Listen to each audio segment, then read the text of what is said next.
Salut tout le monde, c'est Kamekusu et aujourd'hui on va parler du pire item sorti par Pokémon. Cet item c'est le Pokémon Trading Card Game classique.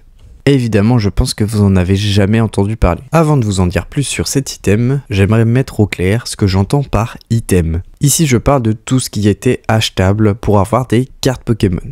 Donc tout ce qui est peluche, tasse ou encore les immondes figurines Lego Pokémon, et je dis ça avec le cœur, je ne les compte pas pour cette vidéo. Je parle donc de tout ce qui est deck, Pokébox, booster, mini-tin, etc., etc. Maintenant qu'on est au clair avec ça, je vais vous parler de cet item.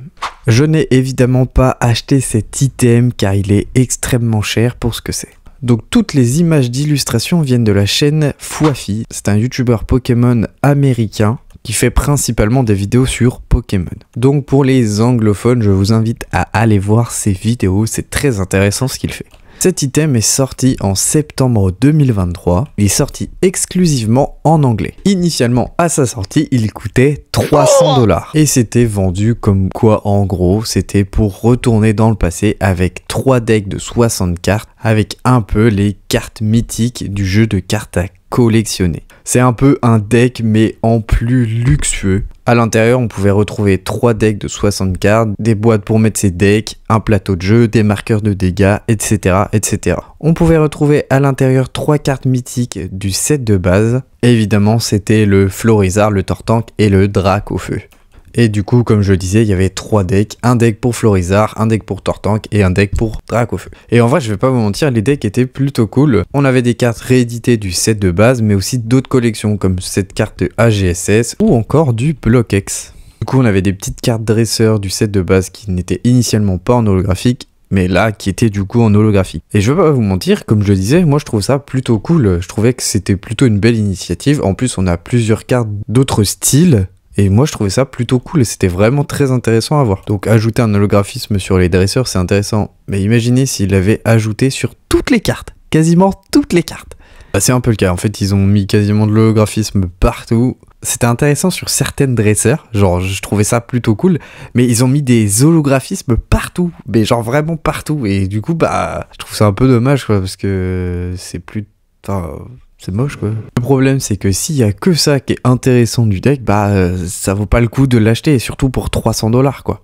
Surtout qu'on pouvait même pas utiliser ce deck en tournoi officiel. Genre c'est quoi l'intérêt de l'avoir, tu vois.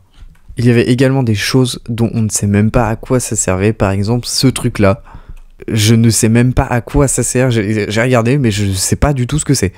Donc comme je disais ultérieurement, c'est un peu un deck en plus luxueux avec des boîtes de deck en cuir. Le plateau de jeu était également en cuir et la boîte était un peu designée pour que ce soit un peu plus luxueux. Je vais vous parler maintenant d'un autre problème, c'est qu'en fait sur les 180 cartes, bah, il y en a à peine une dizaine qui est intéressante. Ce sont surtout les cartes rééditées du set Wizard. On a quelques holographiques qui ont été réédités et c'est un peu ce qui rajoute de la plus-value à cet item. Le problème, c'est que si tu fais le calcul, bah, y a que 10% des cartes qui sont un peu intéressantes dans cet item. Et le pire de tout, je pense, c'est qu'on n'a qu'une seule carte par holographique. Donc, on n'a qu'un seul Drac au feu, un seul Tortank, un seul Florizard. Alors évidemment, les originales du set de base coûtent plusieurs centaines d'euros. Surtout pour les éditions 1 en très très bon état. Mais là, on parle d'une réédition de 2022, c'est surtout marqué en gros en dessous. Et surtout, c'est pas parce qu'elles ressemblent à celles du set de base qu'elles vont prendre la valeur de celles du set de base. Là c'était réédition, on a récemment vu ça avec Célébration ou encore même Évolution. C'est pas pour ça que les cartes coûtent plusieurs centaines d'euros. Le Drac au feu holographique de Évolution, il coûte pas plus de 50 €. Donc si on résume tout, on a un deck qui coûte plusieurs centaines de dollars, avec des items qui sont pas spécialement très utiles, 3 decks qu'on ne peut même pas utiliser en tournoi officiel, et 90% des cartes ne sont même pas intéressantes. On a plusieurs fois des dresseurs, plusieurs fois les Pokémon de base, mais on n'a qu'une seule fois les cartes intéressantes. Comme ici, du coup, les cartes du Block Wizard. Alors, il n'y a pas que des points négatifs, on a quand même l'aspect visuel de l'item qui est plutôt bien réussi. Le concept de la chose est pas si mauvaise, parce que je trouvais ça quand même très bien comme coffret. Et on a des cartes qui sont plutôt bien réalisées, qui sont bien rééditées. Elles ont un aspect visuel très joli et moi je les trouve très réussis. Mais 300 $ pour un item comme celui-là, bah je trouve que c'est beaucoup trop cher. En plus je crois que j'ai dit 300 $, mais il me semble que c'est même 400 $ pour certains endroits. Et 400 $, on peut largement acheter autre chose plus intéressant à la place de ça, comme une nouvelle console ou plusieurs consoles rétro. On peut même acheter des cartes intéressantes de certaines collections, comme le set de base, le set Neo Discovery, etc. Il y a plein de sets où il y a certaines cartes qui valent plusieurs centaines d'euros et qui sont beaucoup plus intéressantes que cet item-là. Je pense que du coup c'est pour ça que cet item n'a pas marché, c'est qu'il était beaucoup trop cher pour ce qu'il y avait à l'intérieur. Surtout que la majorité des collectionneurs de cartes Pokémon ne jouent même pas au jeu de cartes.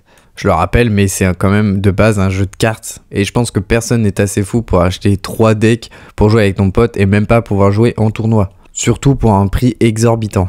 Foifi le dit très bien dans sa vidéo, la plupart des cartes sont des cartes qu'on peut acheter pour quelques centimes. These cards probably cost pennies for the most part. Trainer and supporter cards like this, even the vintage ones, are not that expensive. You really don't have to go dropping $400 on these decks. And y a pas besoin de débourser 400 $ pour pouvoir jouer un deck comme ça. Et surtout, certaines cartes de cet item ne sont même pas utilisables en vrai tournoi. À quoi bon dépenser 400 $ pour ne même pas pouvoir utiliser ces cartes Pokémon en vrai tournoi? Voilà, merci d'avoir regardé cette vidéo sur le pire item Pokémon jamais sorti. J'espère que cette vidéo vous aura intéressé. Je vous fais des gros bisous et à la prochaine.